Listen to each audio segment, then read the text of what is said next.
তো ভাই লোক মই বৰ্তমান আছো আমাৰ গোৱালপাৰাৰ 150খন বিচনাযুক্ত আল সালাম হস্পিটেলত আৰু আজি ইয়াতে 6টাকৈ নতুন মডিউলাৰ অপাৰেশ্যন থিয়েটাৰ মুকলি কৰা হ'ব আৰু এই অপাৰেশ্যন থিয়েটাৰ বিলাকত কিছুমান এনেকুৱা হাইটেক মেচিন ইউজ কৰা হ'ব যোনবিলাক আগতে আমাৰ নামনি অসমৰ কোনো হস্পিটেলতে কৰা হোৱা নাই আৰু এটা কথা শুনি আপোনালোকে খুবেই ভাল পাব মানে যিসকল লোকে পাইলছ বা কিডনী ষ্টনৰ দৰে সমস্যাত ভুগি আছে তেওঁলোকৰ বাবে লেজাৰ সাৰ্জাৰীৰ সুবিধা থাকিব মানে লেজাৰ সাৰ্জাৰীৰ সহায়ত পেচেণ্টজনক কোনো কটা চিঙা নকৰাকে সাৰ্জাৰী কৰা হ'ব যাৰ ফলত তেওঁলোকক মাত্ৰ 24 ঘণ্টাৰ ভিতৰতে হস্পিটেলৰ পৰা ডিসচাৰ্জ কৰা হ'ব আৰু ইয়াৰ ফলত পেচেণ্টজনে কষ্ট কম পাব আৰু খৰচো বহুত কমি যাব আৰু ইয়াৰ উপৰিও ইয়াতে আইসিইউ বেবি কেয়াৰ বা এনআইসিইউ কেইবাখনো ventilated bed central oxygen supply hitech air purifier এনেকুৱা বহুতো সুবিধা আছে গোটেইখিনি মই আপোনালোকক দেখুৱাম কিন্তু আৰম্ভণি কৰিম ফিটা কাটাৰ পৰা আৰু এতিয়া এইফালে চাব পাৰে এই লাল ৰঙৰ ফিটাটো কাটি কেনে মুকলি কৰা হ'ব আল সালাম হস্পিটেলৰ অত্যাধুনিক অপাৰেশ্যন থিয়েটাৰ কেইটা আৰু ফিটা কাটা ব্যক্তিজনৰ নাম হৈছে ডক্টৰ শাহিদুল ইছলাম আৰু এখেত হৈছে আল সালাম হস্পিটেল এ ইউনিট অফ হাম পাব্লিক ট্ৰাষ্টৰ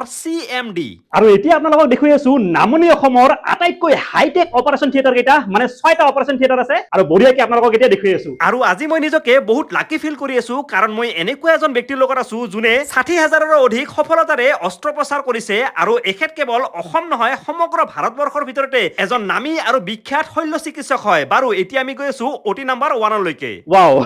সুমাৰ লগে লগে কি ধুনীয়া লাগি গৈছে এম্বিয়েন্স খিনি চাব পাৰে আপোনালোকে আৰু ইয়াৰ মানে যোনবিলাক ফেসিলিটিজ আছে ইয়াতে গোটেইখিনি সাৰে বঢ়িয়াকে বুজাই দিব তো সাৰ কোৰ পৰা আৰম্ভ কৰিব আমি এতিয়া আমাৰ 1 নম্বৰ অটি ভিতৰত সোমাইছো হয় হয় আৰু এই অটিটো আমি মডুলাৰ অটি বুলি কওঁ মডুলাৰ অটি আজিকালি যেটো নতুন কনসেপ্ট পেশেন্টৰ সেফটিৰ কাৰণে পেশেন্টৰ যাতে অতি সুচাৰুভাৱে আৰু ব্যাকটেৰিয়া শূন্যভাৱে অপাৰেশ্যন হ'ব পাৰে হয় হয় হয় তাৰ কাৰণে আমি এই অটিটো বনাইছো আৰু ইয়াতে যোনখিনি বাহিৰৰ পৰা বতাহ আহিব সেইখিনি কমপ্লিট ফিল্টাৰ হৈ কিনে আহিব আৰু ইয়াৰ কানেকশনটো আছে টপ ফ্লোৰৰ লগত আৰু টপ ফ্লোৰত যে আপোনালোকে এই মেচিন কেইটা চাই আছে তো এই মেচিন কেইটাৰ নাম হৈছে এয়াৰ হ্যান্ডলিং মেচিন আৰু এই মেচিন কেইটাৰ সহায়ত মানে বতাহখিনি পিউৰিফাই কৰি কিনে অটিলৈকে পঠোৱা হ'ব আৰু অটিৰ পৰা সেই বতাহখিনি বাহিৰলৈকে ওলাই যোৱাৰ কাৰণে চাব পাৰে আপোনালোকে এনেকুৱা ৰাস্তা এটা বনাই আছে মানে ইয়াৰ পৰা বতাহখিনি ভ্যাকুম হৈ কিনে ওলাই যাব আৰু ফ্ৰেশ এয়াৰ নন ষ্টপ ইয়াতে সোমাই থাকিব বাৰু আপোনালোকে যদি এই অত্যাধুনিক হস্পিটেলখনৰ বিষয়ে ভালকৈ জানিব বিচাৰে তেতিয়াহলে ফেসবুকত লং ভিডিও এভেইলেবল আছে আপোনালোকে মোৰ ফেসবুক পেজটোত গৈ কিনে চাব পাৰিব ধন্যবাদ জয় হিন্দ জয় অসম